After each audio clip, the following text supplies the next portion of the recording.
This message comes from Data IQ. AI is everywhere, but companies struggle to prove results. For that, they need people, orchestration, and governance working as one. Data IQ is the platform for AI success, built to bring it all together. Visit dataiku.com/NPR.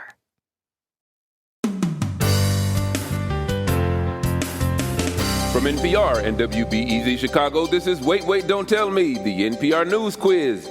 I'm the man who looks forward to Labor Day because if you think I look good now, wait till you see me in fall colors.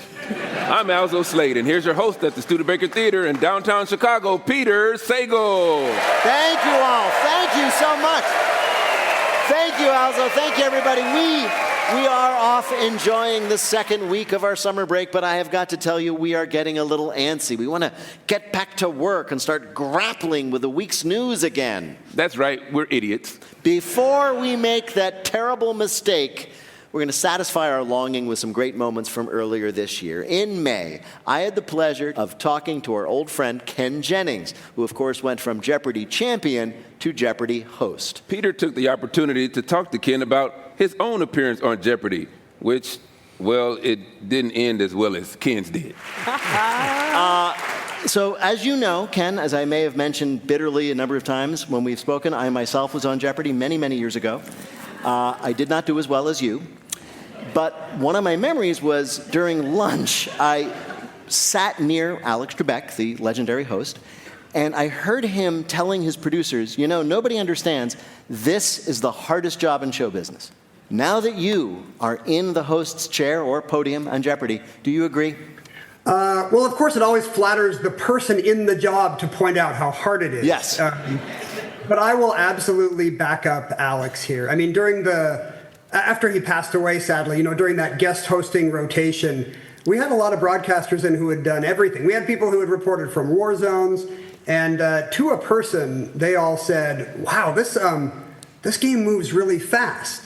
And I don't mean to imply that a trivia quiz show is as important as being in a war zone, but there is a unique skill set, and Alex was amazing at it, and I don't have anywhere near his level of grace or riz, but I'm going to try. Now, we heard that during that period, as you say, when many people were trying, they tried a lot of people as the host of Jeopardy, that they went through training to do it. Did you? Is there Jeopardy host training?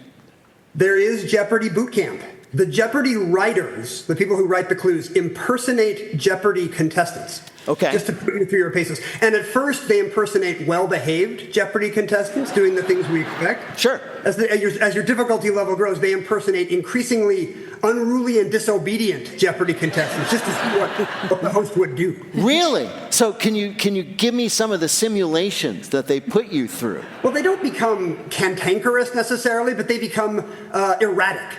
Like, they'll stop responding to things in the form of a question. They'll see if you know what to do if they correct an answer late, or if they call out a category without being prompted. You know, just the little niceties of Jeopardy start going unobserved, because a lot of these are related to rules. You know, we're a serious game, Peter. I'm not saying that Not My Job is not a very serious segment, but we take Jeopardy seriously. Yeah, you know, well, we have, okay, fine. So you've been doing it for a while. Has anybody sworn audibly after screwing something up? I feel confident that Jeopardy has violated the George Carlin rule on a few occasions. It just wasn't me. Yeah. I remember when I was on, I think I said all 7 at once after one question. You, obviously, because of your extraordinary success, as a contestant, must have aspired to be a contestant for a while before you went on the show. Did you also ever want to be the host? No, but over the years, many people would ask me, hey, clearly, if Alex were ever to retire, you'd be on the short list. And I would just laugh at them. No. That would be a very outside-the-box, kind of a Willy Wonka way to run a game show. If you invited back the lucky little boy who won the golden ticket and gave him the factory. Yeah. Nobody's going to do that in TV. But it turns out Jeopardy is kind of its own little institution, and it runs by its own rules. Yeah, and there you are. And apparently, if you are the champion, they make you the host. Everybody who watches Jeopardy knows that after the first commercial break, when we come back, the host, now you, used to be Alex, comes over and talks to the panelists. Is that as difficult as it looks? It's hard for the contestants. I actually really enjoy it. That was always the part of the show that I thought was a little bit cringy. Even as a kid, I would sometimes have to leave the room during a boring story. It's like Jeopardy stops for a second and Curb Your Enthusiasm begins. Yes.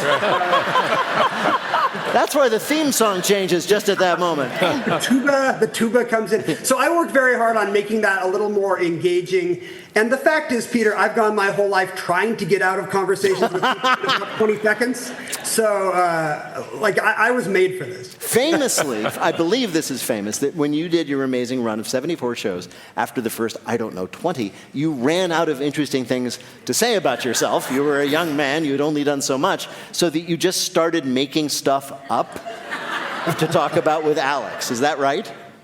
I ran out of ideas very early on. Like, if you see my fourth game, it's getting the anecdotes are a little thin. And but what I found out is nobody fact checks these. Really?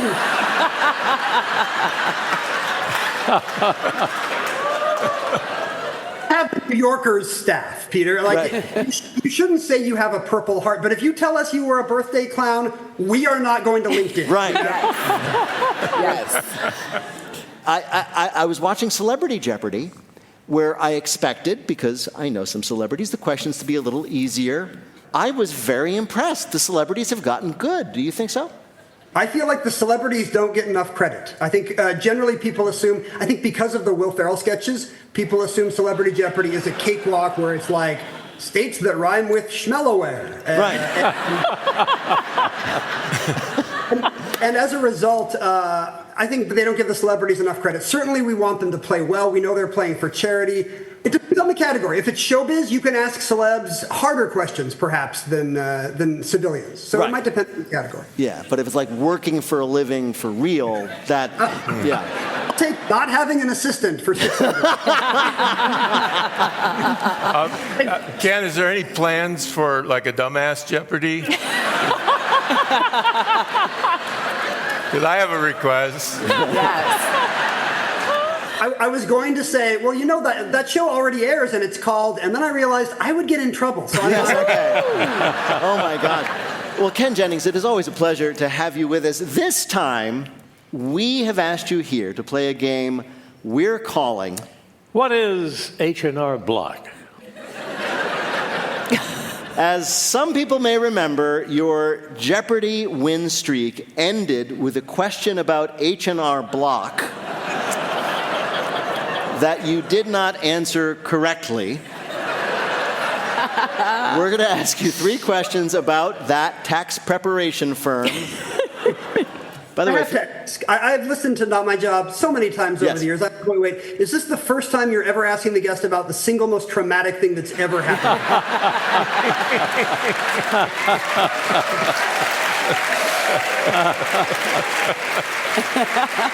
all right, if you answer 2 to 3 questions about H&R Block, you will win our prize from one of our listeners. Bill, who is the legendary Ken Jennings playing for? Bonnie Powers of Vienna, Virginia. All right, here's your first question, Ken. H&R Block was originally a bookkeeping business called the United Business Company, founded by Henry Block and his brother.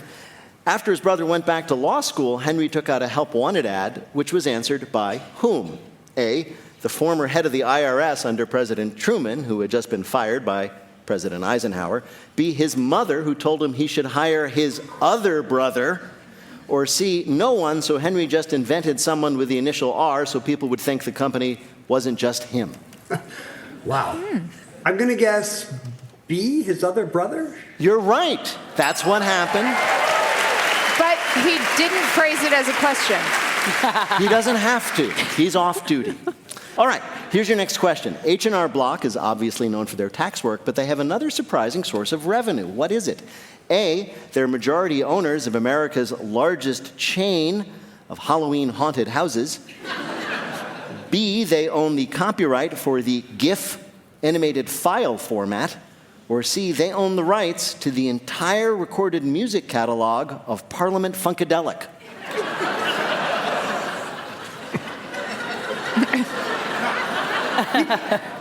I'm going to say just because it delights me. The haunted house. The haunted houses. No, I'm afraid not, although it'd be another seasonal business.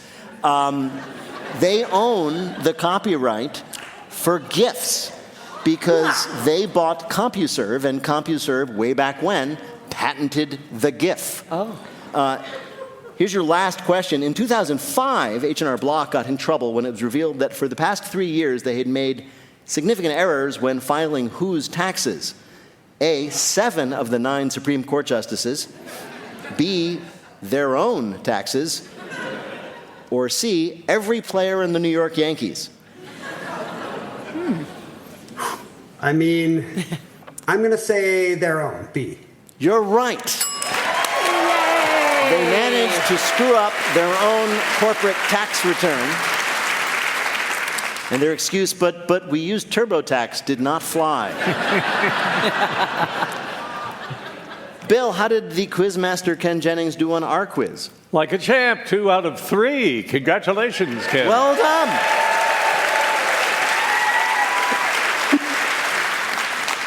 How does it, I have to, I mean, okay, yes, we did this thing to you. We asked you about H&R Block. Does it feel good that you finally conquered your demon, that is H&R Block? After all these years, I'm finally back to 500. But I think of them every time I drive past a strip mall. You see that little green square? Yeah. And now, Peter, I'm going to think of them every time I watch a GIF. So you've made my life even worse. About them year round. Ken Jennings is the host of Jeopardy! He's also the author of the Complete Connections puzzle book, which has eaten up a lot of my week. It's available now. Ken Jennings, thank you so much for joining us again on Wait, Don't Tell Me. Always a joy to see you. Take care. We'll see you on TV. Bye-bye.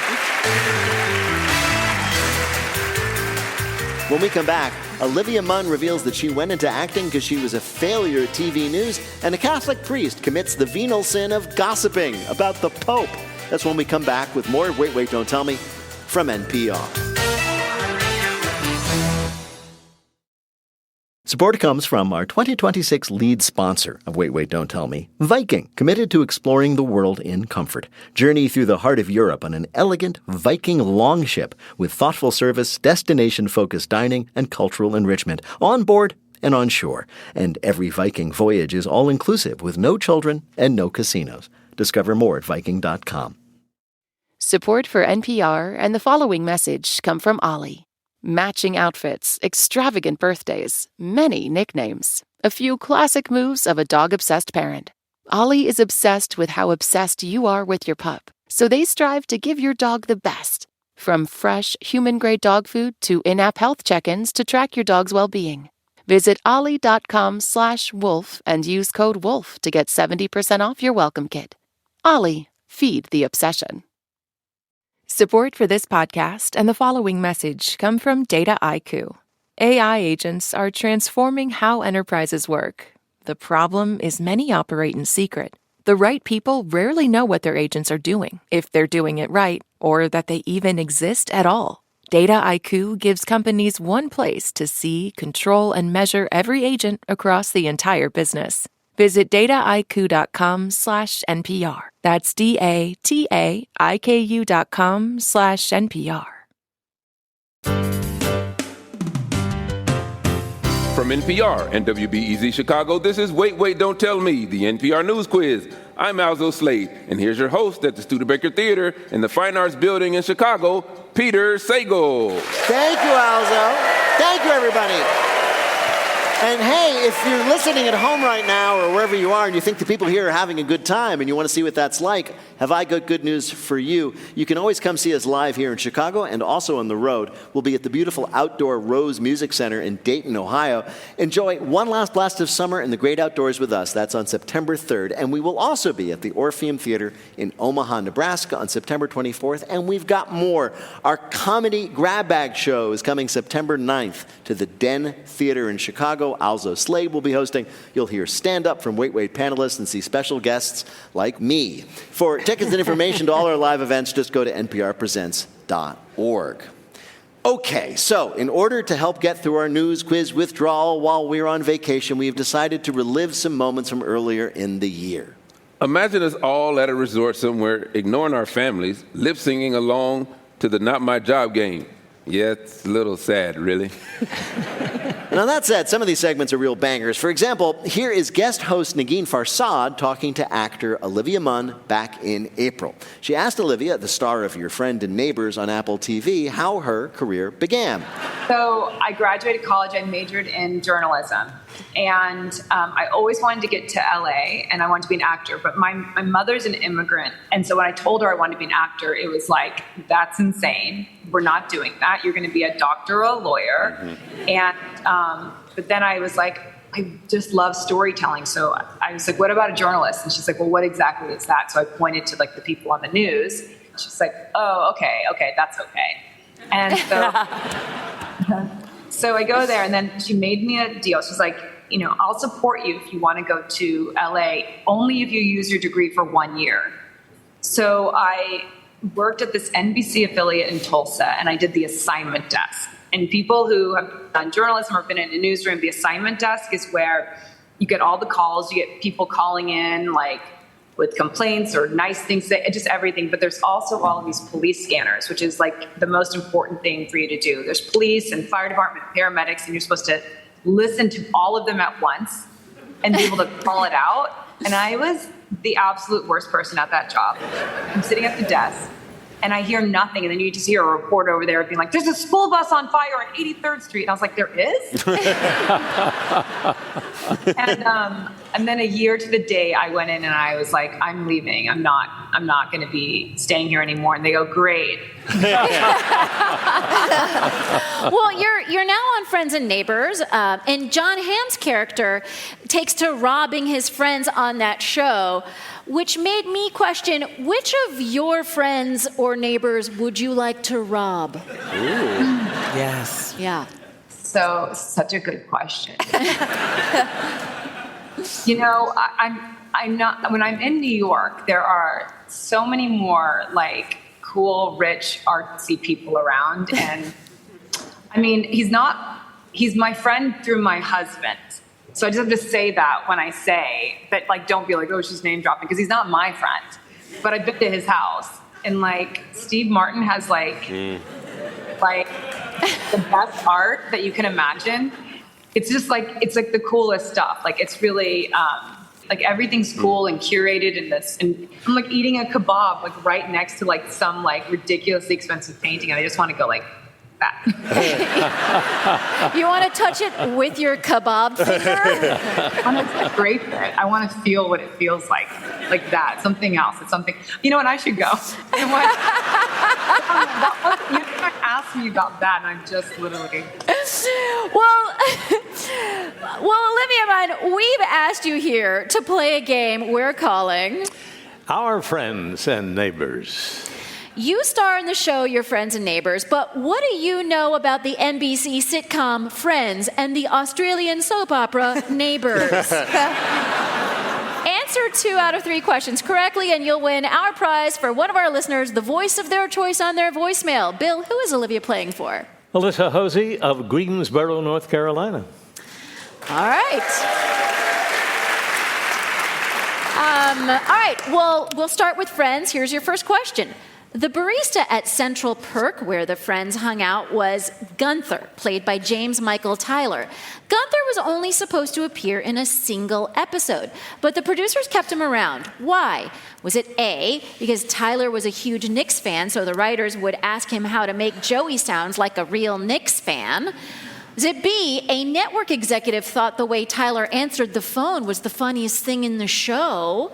Or was it C, Tyler was the only one who knew how to use the espresso machine?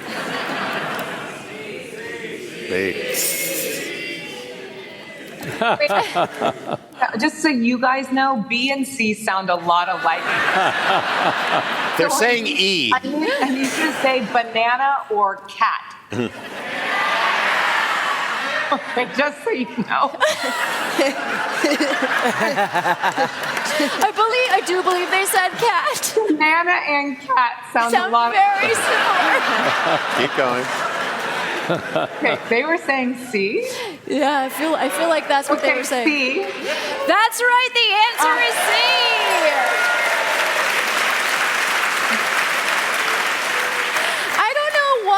wasn't miming using the espresso machine, but anyway, there it was. He actually knew how to use the espresso machine.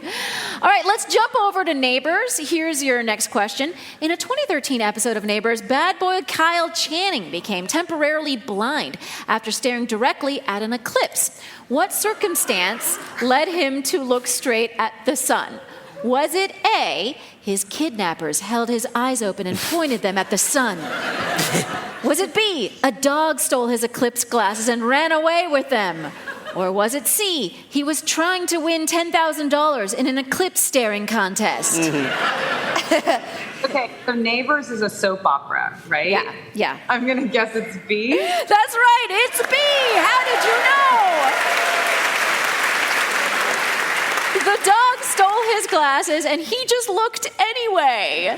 So, all right, back to Friends. Lisa Kudrow won an Emmy for playing Phoebe on Friends, but she always had a backup plan ready. In the same year that the show premiered, Kudrow also did what? Was it A, published a study in a neurological journal testing if left-handed people are more likely to get migraines?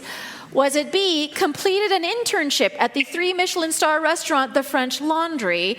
Or was it C, received a patent for a leash that lets you walk 5 dogs at once? It's A. I know that one. It's A. That's right, it was A.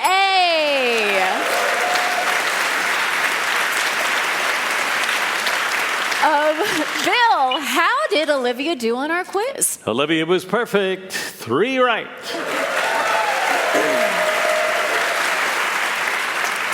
Olivia Munn is an actor who you can see on Apple TV Plus's Your Friends and Neighbors. Season 2 premiered this week. Olivia Munn, thanks so much for joining us. It's been so much fun.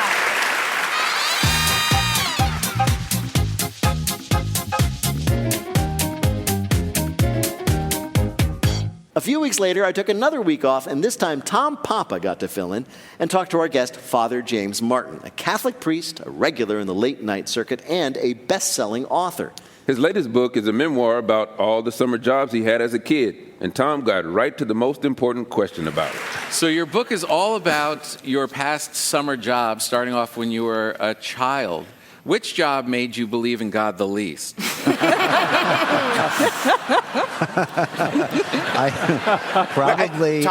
I was the world's worst caddy at a golf course outside of Philadelphia, and I was stuck in the middle of a lightning storm. And my golfer told me to stay there with the bag of clubs under a tree. And I realized that I was standing under a tree in the middle of an electrical storm holding a bag of lightning rods. But you have a real nice way of giving perspective. When looking back, these weren't really just dumb jobs. You did learn something along the way. Yeah, I learned a lot about hard work, first of all, but also being kind to people.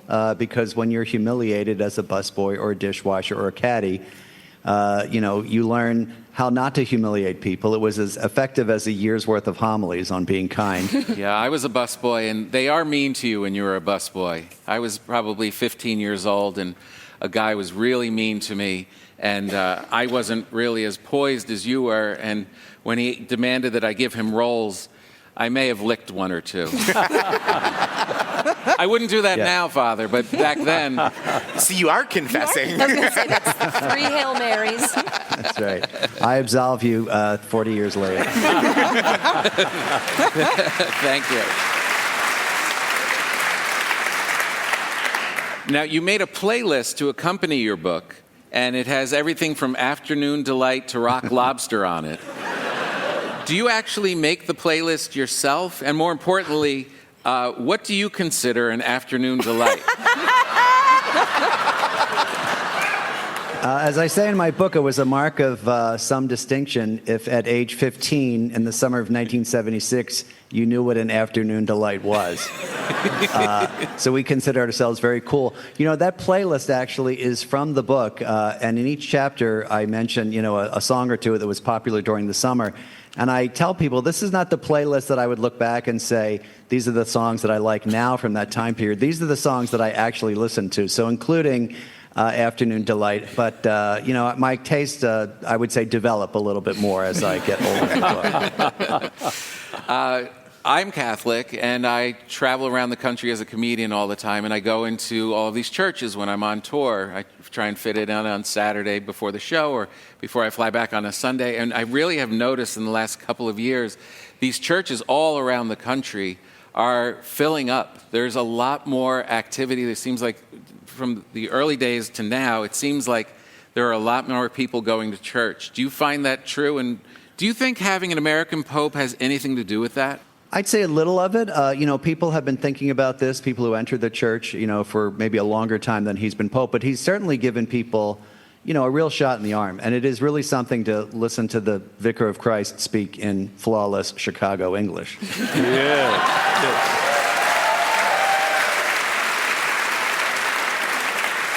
Did you know Pope Leo before he became Pope? I did a little bit. I was at a meeting called the Synod of Bishops, and I happened to be, we were at the same table, and he's wonderful. He really is wonderful. I mean, I don't have to tell a Chicago audience that. He's kind and smart and reserved and prayerful. I'll tell you a funny story. I was helping out ABC News during the conclave, and I was so excited because I knew him. It's amazing to see someone dressed up like the Pope coming out on that balcony. And dressed up like the Pope. Right. That is Halloween in Chicago. I went back to the Jesuit community I was staying in, the Jesuit headquarters, and I was so excited, and I said, I can't believe that he was at my table. And they said, no, Jim, you were at his.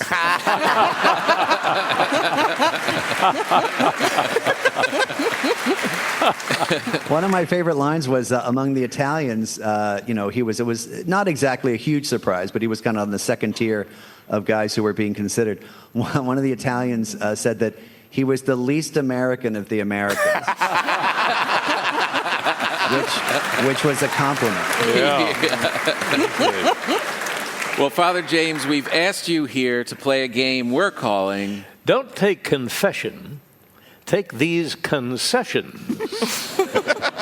That's right. We're going to ask you 3 questions about stadium concessions. The food... it's funny, I actually have my PhD in stadium concessions. The HT stands for hot dog. This is all the food that you can get at sporting events. Oh my God. If you answer 2 out of 3 correctly, and you'll win our prize for one of our listeners, the waiter of their choice, on their voicemail.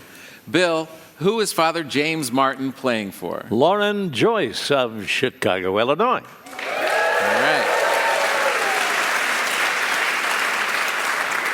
All right, here's your first question. There's no concession more classic than Cracker Jack, but in 2012, a new product called Cracker Jacked Power Bites was not well received. Parents didn't like that the product contained what? A, twice as many peanuts. B, as much caffeine as a cup of coffee. C, venison. I'm going to say the parents were upset because it was B. You're B, right. You're right. Okay. They were loaded with caffeine. For when you're like, man, I feel sluggish today. I need a bag of Cracker Jacks. All right, here's your next question. Many attention-grabbing concessions are only sold at one particular concession stand, which is why a reporter overheard a woman at Yankee Stadium telling her friend what? A, start on the upper deck, don't come back without pokey. B, somewhere here there's tiramisu in little hats, we have to find it. Or C, keep checking Insta until they post the nacho drop. I'm going to say B just because I can hear someone in New York saying that. You're right, B.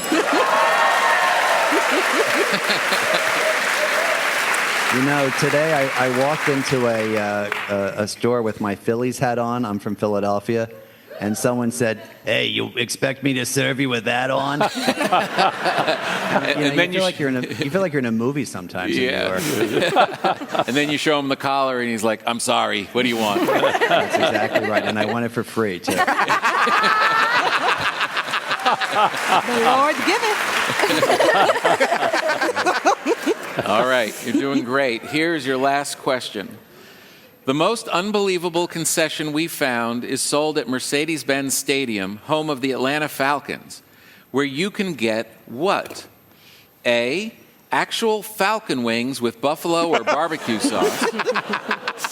B, a regulation-size football helmet containing 1 scoop of ice cream for each of the 32 NFL teams. C, a beer that's only $5. I'm going to say A is probably illegal. Probably. B is repulsive. So I'll say C. That's right, C. Wow. Yeah. And a $2 hot dog. Bill, how did Father James do on our quiz? Is there any other answer but perfect? Nice. Congratulations, Father. Father James Martin is a New York Times bestselling author and Jesuit priest. His new book, Work in Progress, is available now. Father James Martin, thank you so much for joining us on Wait, Wait, Don't Tell Me. My pleasure. Thank you. When we come back, our panelists tell some of their best lies ever, and we talk to a real EGOT winner, which is as close as we will ever get to any of those letters. That's when we come back with more of Wait, Wait, Don't Tell Me from NPR. This message comes from Whole Foods Market. Prep for a busy week with Whole Foods Market. Start your day with fully cooked breakfast sausages from Amy Lou, 365 brand frozen waffles with no bleached flours, and of course, Whole Foods Market eggs, which are all cage-free or better. In the evening, bring home a build-your-own family meal that feeds 4 for just $35. Choose 1 entree and 2 sides. Shop smarter, not harder at Whole Foods Market. This message comes from MIDI Health. CEO Joanna Strober shares why they started a virtual care platform for women in perimenopause and menopause. Our goal at MIDI is to make sure that all women have access to really expert care, starting around 35 and 40, making sure that they get access to all the things that can help them thrive as they're growing older. MIDI Health, committed to helping women in midlife with perimenopause and menopause care, accessible via telehealth visits at joinmidi.com. From NPR and WBEZ Chicago, this is Wait, Wait, Don't Tell Me, the NPR News Quiz. I'm Alzo Slade, and here's your host at the Studebaker Theater in the Fine Arts Building in Chicago, Peter Sagal. Thank you, Alzo. Thanks, everybody. My gosh. We're still on break, but we are so eager to get back to work that we are spending the whole episode reliving our favorite memories. So if you're out there wishing that we just do a new show already, so are we. I don't know, Peter. When I took the job, I didn't know I could just sit around and let my past self do all the work. Speaking of which, our panelists never work harder than when they have a chance to lie to you, which they did last May in this Bluff the Listener game with Negin Farsad, Paula Poundstone, and Luke Burbank. Hi, this is Rhonda Graff calling from McCook, Nebraska. McCook, Nebraska. Where is that exactly? We are smack dab between Denver and Omaha and home to Senator George Norris. Oh, Senator George Norris? Yeah, you got to go back a ways to, electricity. Oh, I'm sorry. And now we're to broadband. So yeah, the Senator George Norris. Now I know. Yes. Yeah. Well, Rhonda, welcome to the show. You're going to play the game in which you have to tell truth from fiction. Bill, what's Rhonda's topic? Just one letter. One letter can make a big difference. Consider the priest who told the congregation that all singers go to hell. This week, we heard a story of something off just by one letter, and the consequences were remarkable. Our panelists are going to tell you about it. Pick the one who's telling the truth, and you'll win our prize, the Wait Waiter of your choice on your voicemail. Ready to play? I am. First, let's hear from Negin Farsad. Dr. Mariano Cohen is a well-respected urologist in Argentina who was invited to speak on a local radio station. He was probably flattered that his vast knowledge of urology was going to be useful on a more public-facing scale.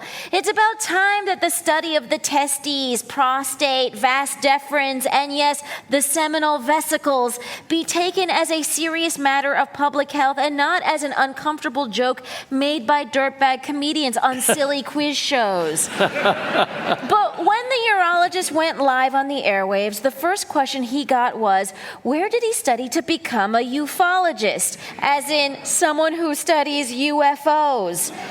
Quote, I'm a urologist, not a ufologist, he said, as all the genitals he studied metaphorically shrank. In the end, urologists are still the one doctor no one wants to see, but they're a pretty decent stand-in when it comes to explaining inexplicable orbs with strange behaviors. Urologist invited onto a radio show because they thought he was a ufologist. Your next alphabet account comes from Luke Burbank. According to a story this week in The Hill, about 6 months ago, Ben Forstag was at his desk as regional director of the FBA, the Farmington Bratwurst Association, a Michigan-based lobbying group representing the cased meats industry, when he got an email from Kash Patel ordering him to look into a series of bank robberies in the area. Why, though, would the FBI director reach out to him? Well, thanks to a typo on his LinkedIn page, his name came up when Director Patel Googled Michigan Regional Director of the FBI. Patel was actually emailing a guy whose real expertise was how spicy is too spicy when we're talking kielbasa. The even more amazing part, Forstag nabbed the suspect. With no legal authorization, he staked out the one bank in town that hadn't been robbed yet, and sure enough, he caught the bandit when he showed up. Something he said he saw in a Matt Damon movie. Someone listing his job as with the FBI instead of the FBA ends up catching a criminal. Your last story of someone playing loose with the letters comes from Paula Poundstone. Tech, who Wired magazine has put in the top slot of their Who to Watch in Tech list, recently held their Spring Fling employee recognition luncheon at the Southport Hyatt in Boston. The round tables were festooned with bouquets of flowers. The event featured an improv teacher who led the attendees in some hilarious group storytelling, but there was something missing: the lunch. In fact, the crowd grew a little restless, digging through their bags for power bars and candy by the last speaker, who shook his head slowly and moaned in response to each disturbance during his somewhat out-of-place testimonial about the challenges of his life as a very tall man, his struggles with depression, and the difficulties of finding work as a butler in the current economic climate. Of course, CEO Watson threatened never again to use Let's Have an Affair, her go-to party planners, until they showed her a copy of the email asking for the event to include Lurch. Lurch was the butler from the Addams Family. So, one of these single-letter typos made it into the news this week. Was it from Negin Farsad, a urologist who got invited to talk about ETs and UFOs? From Luke Burbank, somebody who was a regional director for the FBA, being mistaken for someone from the FBI? Or was it from Paula Poundstone, a corporate event that went awry because they ended up with this visit from Lurch, the butler from the Addams Family, rather than a delicious lunch? Well, I love the Lurch idea, and I believe the FBI. I'm going with number one. You're going to go with Negin's story of the urologist mistaken for a ufologist. Well, to bring you the correct answer, we spoke to someone familiar with the real story. You log on to a call to think you're going to be asked about your medical expertise, and then someone's like, do you believe in aliens? And you're like, how is this relevant? Yeah. How is it relevant? That was Dr. Rina Malik, a urologist, explaining the mix-up in this week's news. Although when you think about it, sometimes aliens are reputed to do the same sort of thing that urologists do. Yeah. At any rate, that means you got it right. Of course Negin was telling the truth.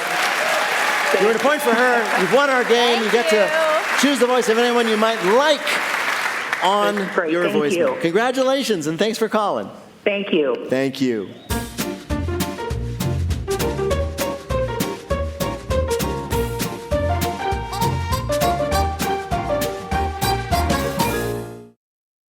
This message comes from Whole Foods Market. Prep for a busy week with Whole Foods Market.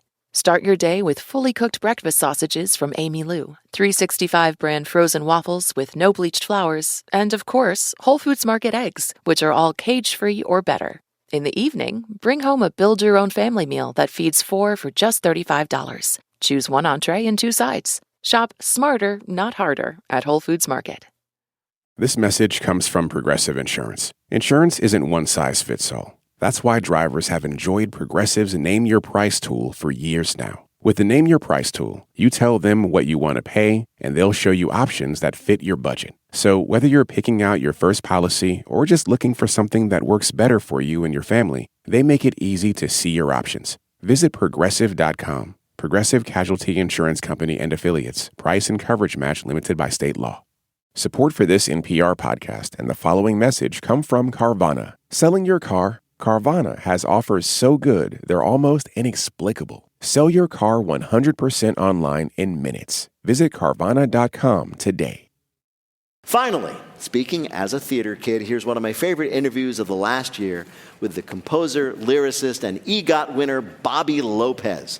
Bobby won 2 of his 3 Tony Awards for the very irreverent, often obscene musical, The Book of Mormon. And he told us he never expected it to be a big hit. We're the 10th longest running show of all time. Yeah. How does it feel to be the Andrew Lloyd Webber of F-bomb shows? It feels good. It feels good. I would never put myself in his rarefied air. But No. Now, if you've never seen the Book of Mormon, it is incredibly obscene in the best possible way.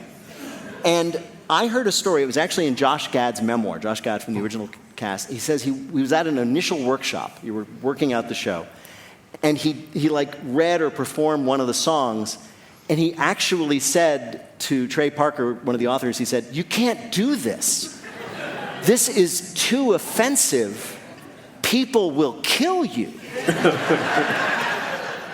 Did you ever worry about that?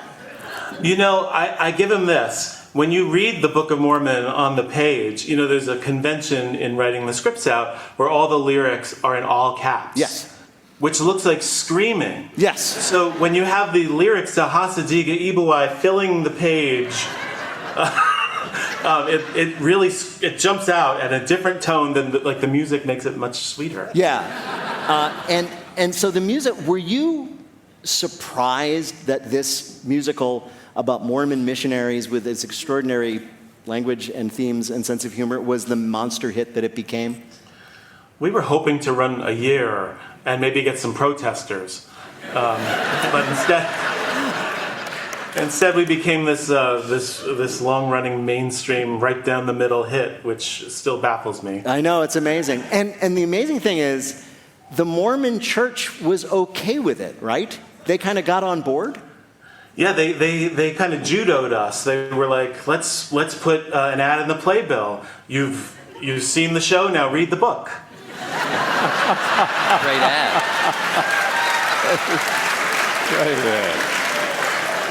Are you aware of anybody who came off the streets, saw the Book of Mormon, the musical, and any of its many iterations or productions, and then said, you know what? I think I'll look into this religion. No, but I would love to meet you if you're out there. Before we leave the topic, I understand that in June, once the show comes back from its theater catching fire, the show is going to be doing something called Magical Mormon Mystery Week. Yes, sounds exciting. We're having Josh Gad, Andrew Rannells, and all of the original company kind of come back and pop into the show at, sort of random scenes, and I will get to also be in it with Matt and Trey on certain nights. I think Trey's in it every night, yeah. Trey's going to play Jesus and Joseph Smith every night that week. So wow. That's definitely something to see. From what I know of him, that's kind of a dream come true, right? I mean, he looks like Jesus and Joseph Smith. That's true. Famously, you are the youngest person ever to EGOT, Emmy, Grammy, Oscar, Tony.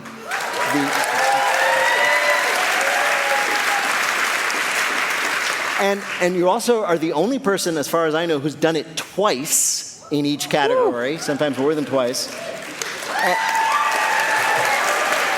And And we're just wondering, as the only person in the entire world to have ever done that, what kind of privileges does that get you? Do you get to cut in line at the movie theater? Oh, let's see. My family, my kids were very young at the time, and they and Kristen, my wife, got together and made an EGOT necklace like the one from 30 Rock, yes. but out of cardboard and macaroni and glue. Oh, that's awesome. That's great. I hope you can see it. It's online somewhere. That's fabulous. Speaking of your wife, who's astonishingly talented and shared in your Oscars because she co-wrote the songs from Coco and Frozen with you, she is missing that Tony Award. So she's an ego. She's a big ego, though. Big ego. Any tension around the house, or maybe when you're having those spats like we all do? You're like, don't try and get me in trouble, man. I know, my Tony says it's your turn to clean the kitchen. Yeah. No. Is that tough though? Because you obviously work very successfully with your wife. Does it interfere with your daily life? Do you pause and go, wait a minute, is that a song? Did we just write a song? Is that a song? Or is it you're not going to write a song about this, right? Absolutely. We are on vacation and we end up running to write something not for any project. Just we wrote lyrics to our kids loved Harry Potter way back when, and we wrote a whole Harry Potter quiz show set of lyrics to the Harry Potter theme. It was, what time is it? You know what time it is. Time for the Harry Potter quiz. And it went on. I got the whole thing. Really? Wow. Well, Bobby Lopez, it's a joy to talk to you. We have invited you here to play a game that this time we're calling You Are 15, going on 16. It's the 15th anniversary of Book of Mormon, which means it's time to start planning for the show's appearance on the MTV reality show My Super Sweet 16. That's the show in which America's richest and most entitled teenagers threw extravagant birthday parties and then cried at them. So we're going to ask you 3 questions about that show. Answer 2 of them correctly, you win a prize for one of our listeners. Wait, give me a second to watch all those episodes. Yes, please, do that. Bill, who is Bobby Lopez playing for? Loxam Wong of Gaithersburg, Maryland. All right, here we go. In season 7, as fans remember, birthday girl Sky got upset because all her friends were inside dancing, meaning that none of them could see what? A, her head projected onto Mount Rushmore, which was the venue for the party. B, her arrival at the party riding the same giant gold lion that Katy Perry rode in her Super Bowl halftime show. Or C, her grand entrance in a 20-foot tall dress with a hydraulic lift built into it to raise her into the air. Well, that sounds like a girl obsessed with Wicked. I think I'll choose C. You were right. That's exactly right. All right. My Super Sweet 16... My Super Sweet 16 was so popular that it had several spin-off shows, including which of these? A, Exiled, where the parents of teens who had parties in the show send those teens to remote countries by themselves to see if they can survive. B, My Super Depressing 30, about people realizing they were totally unequipped for adulthood. Or C, I Hate Them All, interviews with the caterers, waiters, and other people who staff the parties. Wow, they all sound fake. I pick C again. You're going to pick C again. I Hate Them All, interviews with the staff of the parties. No, I'm afraid it was A, Exiled. It was lasted 1 season. They sent these entitled kids, and as far as I know, they all survived and came back. All right, last question. If you get this right, you win. My Super Sweet 16 has inspired other creators, including which of these? A, your friend Trey Parker, who made a South Park episode where Satan throws his own Super Sweet 16 party. B, choreographer Twyla Tharp, who created a dance show called Les Insufferables. Or C, actor Nicolas Cage, who vowed that his own kid's birthday party would be better than any of those parties in the show, and subsequently had to declare bankruptcy again. It was A, right? It was A, yeah. Yes, Trey Parker made an homage to Super Sweet 16 on South Park. He called, the maker of South Park, called My Super Sweet 16, quote, the most disgusting foul show ever made.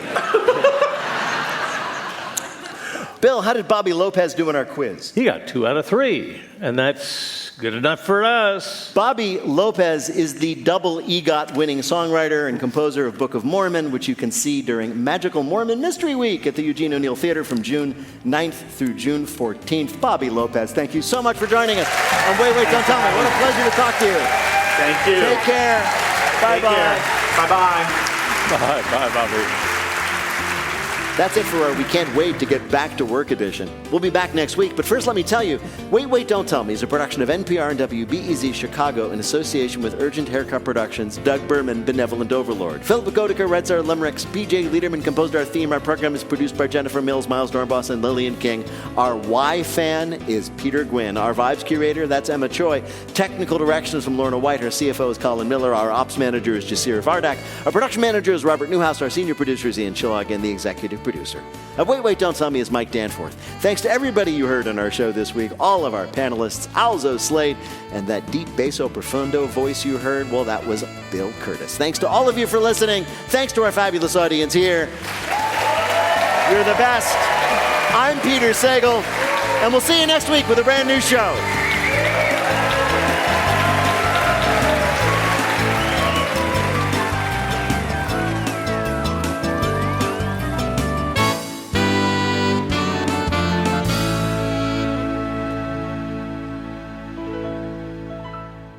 This is NPR. This message comes from Prolon. Want to look and feel your best this spring? Prolon's 5-day fasting mimicking diet is a clinically developed nutrition program with the goal of promoting fat loss while protecting lean body mass. Developed at USC's Longevity Institute, it aims to assist the body in entering a fasting-like state that helps reset metabolism, target visceral fat, and support healthy metabolic markers. Get 15% off plus a bonus gift when you subscribe at prolonlife.com/NPR. This message comes from Arctic Wolf. Arctic Wolf combines AI-led security operations with human expertise, helping teams detect, investigate, and respond at machine speed without building it themselves. More at arcticwolf.com/NPR. This message comes from Rosetta Stone. Rosetta Stone is designed to make language learning intuitive. It mimics how people naturally acquire speech as children, helping users read, write, and think in a second language. More at rosettastone.com.